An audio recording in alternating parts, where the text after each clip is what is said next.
저는 유명하지 않은 무명의 목사입니다. 그런 제가 장차 왕이 될 것입니다. 저의 이 말이 뇌피셜이라고 생각하십니까? 여러분의 귀에는 잠꼬대하는 것처럼 들리십니까? 사실 저뿐만 아니라 예수님을 믿는 여러분 모두 장차 왕이 될 것입니다. 샬롬, 안산 하늘문 교회를 섬기는 반재신 목사입니다. 어릴 적에 우리 집은 몹시 가난했습니다. 그래서 저는 열심히 공부해서 출세해야겠다는 야망을 품었습니다. 그리고 군 제대 이후 외무고시를 준비했습니다. 외무고시에 패스해서 고위직 외교관이 된다면 우리 집안의 사회적 지위는 제법 높아질 것이라 그렇게 판단했습니다. 열심히 공부했지만 약 1년 지나서 그만 병이 들었습니다. 그때 저는 이 병은 주님 앞에 나아가 회개해야 나을 것이라는 강한 확신이 들었습니다. 그래서 저는 교회를 찾아가고 십자가 아래 무릎을 꿇었습니다. 그리고 주님 앞에 대학 3학년 이후 군 제대할 때까지 만 6년 동안 주님을 부인하고 주님을 떠나 세상 가운데서 방황하고 죄악된 삶을 살았던 것에 대해서 전심으로 회개했습니다. 그런데 주님께서 주의 영광을 저에게 보여주셨습니다. 그리고 저를 용서해 주셨고 제 병을 고쳐주셨습니다. 얼마 후에 주님은 저를 목사의 길로 인도하셨습니다.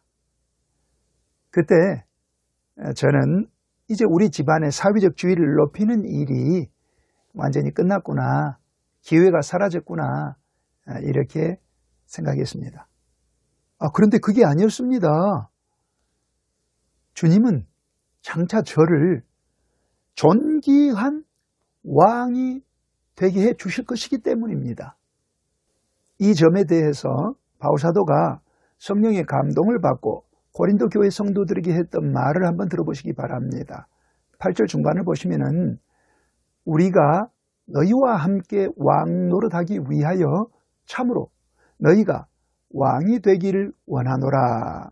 참으로 너희가 왕이 되기를 원하노라. 이처럼 바울사도는 고린도 교회 성도들 모두가 왕이 되기를 진심으로 소원하고 있었습니다. 비단 고린도 교회 성도들만이 아니죠. 우리가 너희와 함께 왕 노릇하기 위하여라는 표현처럼 바울사도와 바울사도의 일행, 즉 예수 믿는 우리 모두가 장차 왕이 될 것입니다. 바울사도에게는 이런 소원이 있었습니다. 물론 우리 그리스도인이 장차 왕이 될 곳은 이 세상이 아니라 메시아의 왕국에서입니다. 그날 주님께서 영광 중에 이 땅에 재림하시게 되면은 메시아의 왕국이 펼쳐질 것입니다. 바로 그곳에서 우리는 예수님과 함께 왕이 될 것입니다. 이 사실을 믿는 사람은 그 삶이 달라질 수밖에 없습니다. 바울사도를 보십시오. 그는 먼저 이렇게 살았습니다. 바울사도는 기록된 말씀, 즉 기록된 성경 말씀은 하나님의 진리의 말씀이라고 믿고 그 말씀에 순종하며 살았습니다. 6절 말씀을 보시겠습니다. 형제들아, 내가 너희를 위하여 이 일에 나와 아볼로를 들어서 본을 보였으니 이는 너희로 하여금 기록된 말씀 밖으로 넘어가지 말라 한 것을 우리에게서 배워 서로 대적하여 교만한 마음을 가지지 말게 하려 함이라. 바울사도가 볼 때 고린도 교회를 분열시킨 자들과 교회 안팎으로 비윤리적인 문제를 일으키고 그리고 또 신학적으로 무리를 일으키고 있었던 고린도 교회 성도들에게는 한 가지 공통점이 있었습니다. 어떤 공통점이냐? 기록된 말씀 밖으로 넘어갔다는 공통점입니다. 이것이 무슨 뜻일까요? 기록된 말씀은 곧 활자로 기록된 성경 말씀을 의미합니다. 바울 사도 당시 활자로 기록된 성경은 구약 성경만 있었죠. 그러나 지금은 신구약 성경이 곧 활자로 기록된 말씀입니다. 자, 활자로 기록된 이 신구약 말씀이 곧 주님의 말씀이요, 하나님의 말씀이요, 진리의 말씀이라는 사실을 고린도 교회 성도들은 애써 무시했던 겁니다. 그렇게 그들은 기록된 말씀 밖으로 넘어간 것입니다. 그래서 그들은 교만해졌고 문제투성이 신앙인이 되었던 것입니다. 바로 그런 그들을 향해서 바울 사도는 세 가지 질문을 던집니다. 7절 말씀을 보시겠습니다. 누가 너를 남달리 구별하였느냐? 너에게 있는 것 중에 받지 아니한 것이 무엇이냐? 너가 받았은즉 어찌하여 받지 아니한 것 같이 자랑하느냐? 바울 사도가 고린도 교회 성도들에게 했던 첫 번째 질문은 누가 너를 남달리 구별하였느냐? 이 질문입니다. 기록된 성경 말씀을 하나님의 진리의 말씀으로 인정하지 않았던 고린도 교회의 그 성도들은 자신을 남달리 특별한 존재로 구별을 지었습니다. 이렇게 그들은 교만의 덫에 걸리게 되었습니다. 그러나 기록된 성경 말씀에 의하면은 저나 여러분, 세상 모든 사람이 다 하나님 앞에 죄인이잖아요. 자신이 하나님 앞에 죄인임을 인정하는 사람은 교만할 수 없습니다. 바울 사도가 고린도 교회 성도들에게 했던 두 번째 질문은 너에게 있는 것 중에 받지 아니한 것이 무엇이냐라는 질문입니다. 자, 너에게 있는 것 중에라는 표현처럼 고린도 교회 성도들에게 있었던 것은 무엇일까요? 사회적으로는 돈이 있었거나 지식이 많았거나 사회적 지위가 높았을 수 있습니다. 신앙적으로는 예언의 은사나 방언의 은사 같은 성령의 은사가 그들에게 있었을 수 있습니다. 자, 사회적으로나 신앙적으로나 그들이 갖고 있던 그 모든 것은 궁극적으로 위에 계신 하나님에게서 온 거잖아요. 기록된 말씀에 의하면 창조주 하나님이 모든 것을 지으셨습니다. 그래서 고린도 교회 성도들뿐만 아니라 저나 여러분 같은 우리 모든 사람들이 현재 가지고 누리고 있는 그 모든 것은 하나님에게서 나온 겁니다. 하나님에게서 받은 것을 우리가 지금 누리고 있는 것이지요. 바울 사도가 했던 세 번째 질문은 너가 받았은즉 어찌하여 받지 아니한 것 같이 자랑하느냐라는 질문입니다. 고린도 교회 성도들이 가지고 있었던 그 모든 것, 돈이나 많은 지식, 또 사회적 지위, 성령의 각양 은사들, 이 모든 것도 하나님께 받았잖아요. 그러면은 그들이 기록된 성경 말씀 안에 있었다면 하나님 앞에 감사하고 겸손했었을 것입니다. 그런데 그들은 하나님 앞에 감사하지도 않았고 그것을 마치 자기 것이냐 성도들 앞에서 자랑을 했어요. 교만해진 거죠. 왜요? 기록된 성경 말씀 밖으로 넘어갔기 때문에 그렇습니다. 기록된 성경 말씀을 무시했기 때문에 그렇습니다. 그 결과는 어땠을까요? 8절 말씀을 보시겠습니다. 너희가 이미 배부르며 이미 풍성하며 우리 없이도 왕이 되었도다. 자, 우리 없이도 왕이 되었다 이 표현 보십시오. 고린도 교회 안에서 그 교만한 성도들은 왕처럼 군림했습니다. 교회를 좌지우지한 것입니다. 교회를 함부로 쪼갰던 것입니다. 교회 안에서 되는 것이 없었다는 말입니다.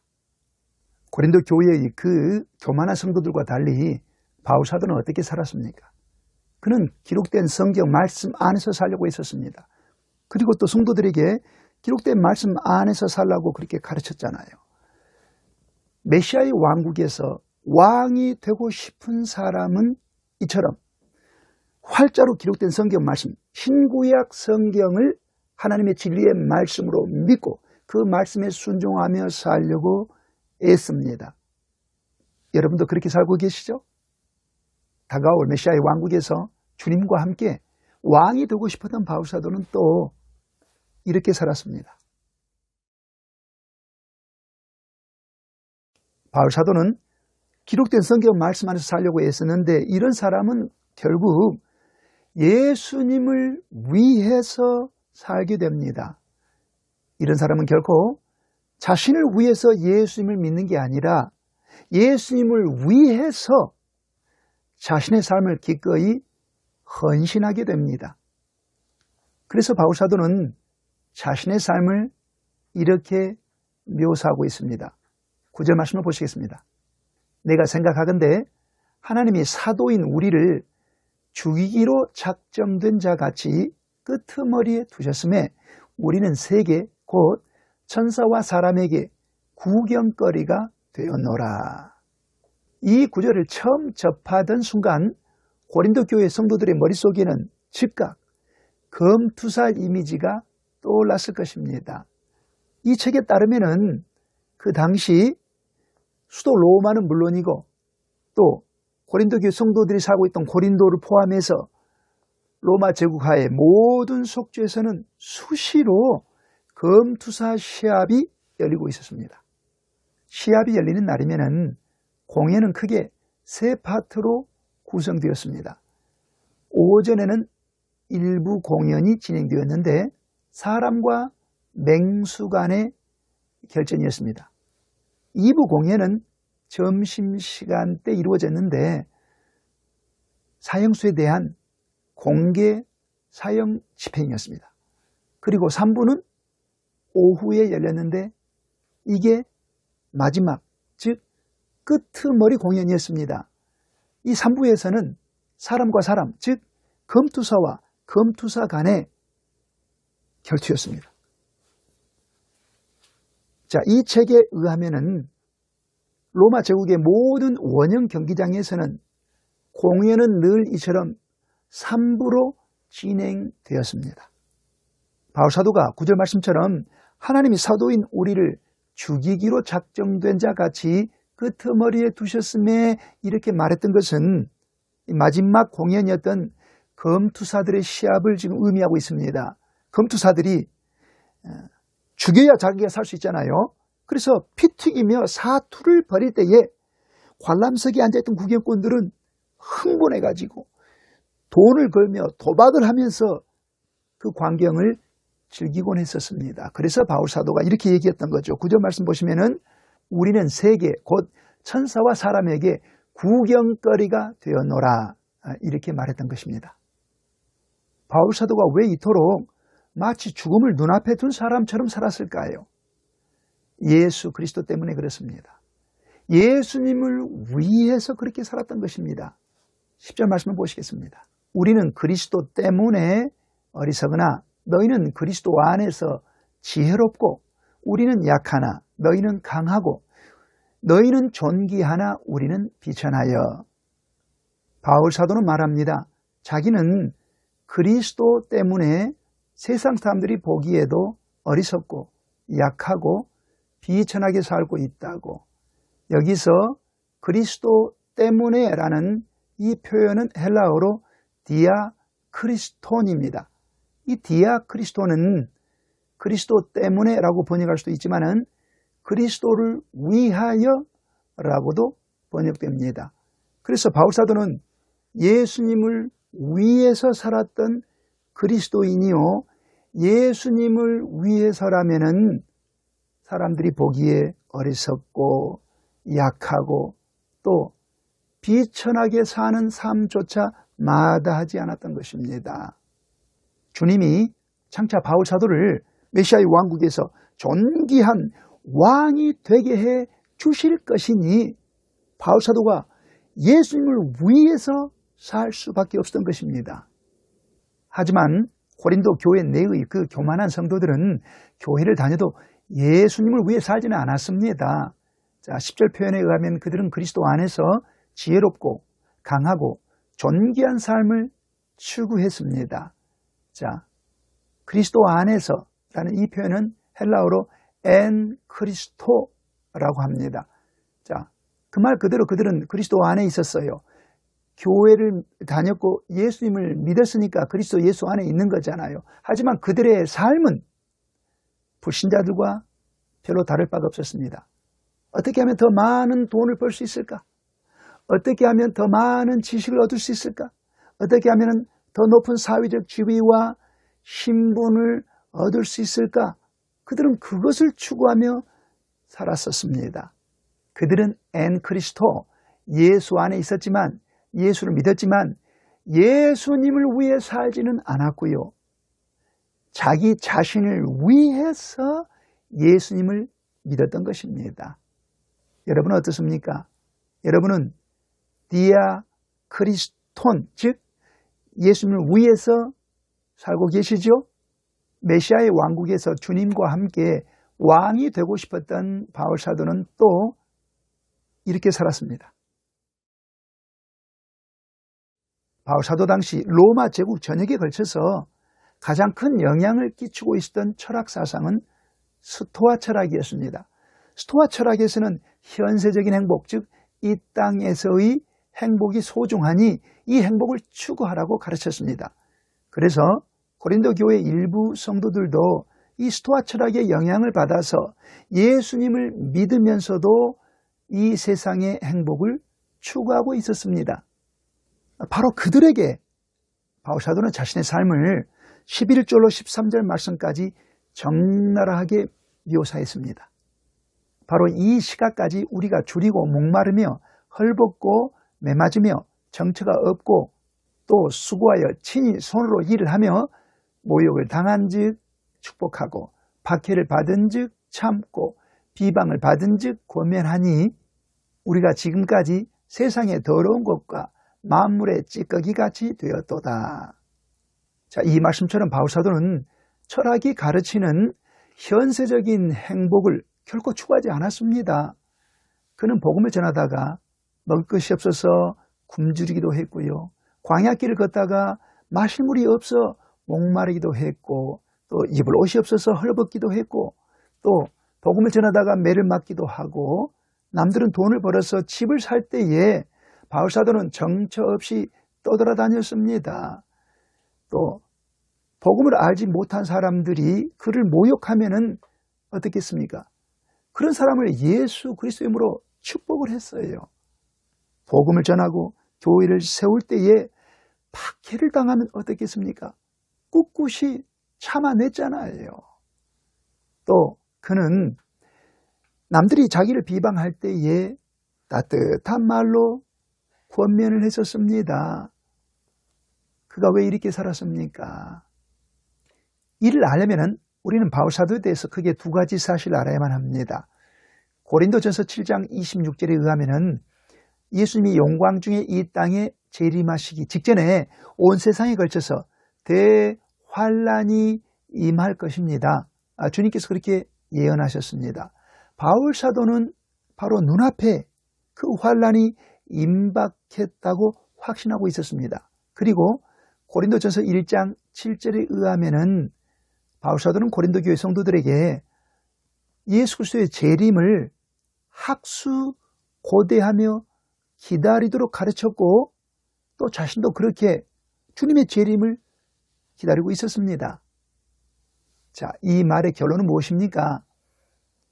예수님의 나라, 곧 메시아의 왕국이 곧 올 터이니 결코 이 세상에 소망을 두지 말고 메시아의 왕국에 소망을 두며 살아야 한다는 것입니다. 바울 사도의 소망은 이처럼 메시아의 왕국에 있었습니다. 저는 이 말씀을 묵상하면서 이 고린도 전서를 처음 받아들였던 고린도 교회 성도들에 대해서 한번 생각해 보았습니다. 그들 가운데 대다수가 노예 출신이고 해방 노예들이었습니다. 그들은 가장 밑바닥 인생들이었습니다. 그런 그들을 향해서 바울 사도가 메시아의 왕국이 오게 되면은 당신들도 존귀한 왕이 될 것이라고 예언한 것이 아닙니까? 자, 이 예언의 말씀을 들었을 때 그들이 과연 그런 날이 내게도 찾아올까? 나는 밑바닥 인생인데 나 같은 밑바닥 인생이 존귀한 왕이 될 수 있을까? 이렇게 긴가민가 의심하면서 아멘으로 화답하지 못한 성도들도 있지 않았을까 그렇게 생각해 보았습니다. 혹시 여러분도 바울사도의 이 예언에 대해서 아멘이 잘 안 나옵니까? 하지만 저는요, 아멘, 아멘, 아멘입니다. 그렇기 때문에 활자로 기록된 신구약의 성경 말씀을 결코 넘어가지 않으려고 오직 성경 안에서 살려고 애쓰고 있습니다. 그리고 저는 제 삶이 형통하든 형통하지 않든 오직 예수님을 위해서 살겠습니다. 그리고 물론 이 세상에서 행복하게 살아야지요. 그러나 나의 진정한 소망은 메시아의 왕국에 두고 살렵니다. 여러분도 이렇게 살아야 하지 않을까요? 그러면 디모데후서 2장 12절 말씀에 약속한 대로 저와 여러분 모두 메시아의 왕국에서 왕이 될 것입니다.